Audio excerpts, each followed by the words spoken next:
Баршаңызға сәлем достар, менің каналыма қош келдіңіздер. Бүгін сіздерге жасалу жолы өте оңай, ең дәмді котлеттің рецептісін ұсынамын. Ол үшін бізге ет, пияз, сарымсақ және де осындай нан қажет болады.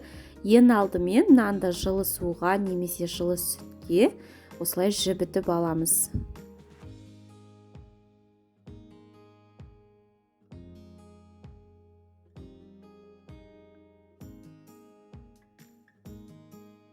Бізге қажетті ингредиенттердің барлығын, яғни ет, сарымсақ, пияз және де нанды ет тартқыштан өткізіп аламыз.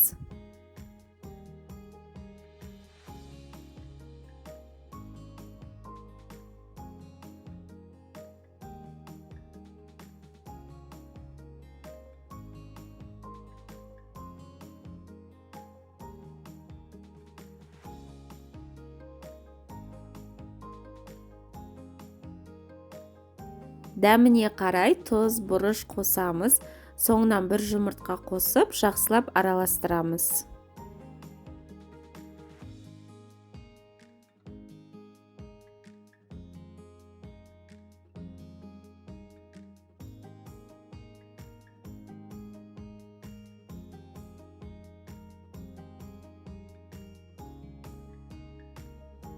Қима қолыма жабысып қалмау үшін арасында қолымды суға батырып тұрдым.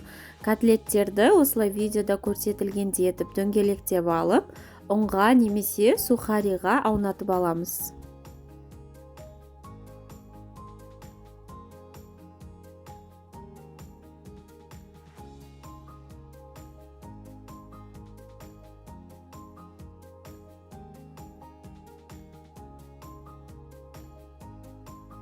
Қызып тұрған табаға майды құйып, котлеттерді қуырып бастаймыз.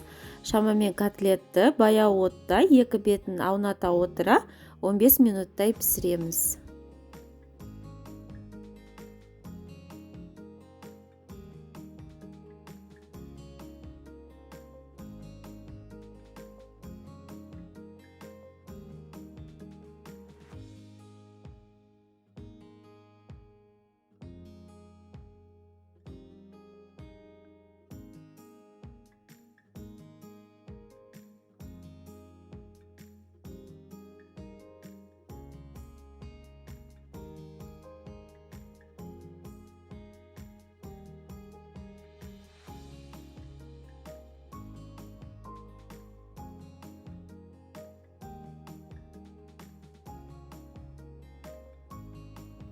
Міне біздің котлетіміз дайын. Мен жанына осылай пюрені дайындадым.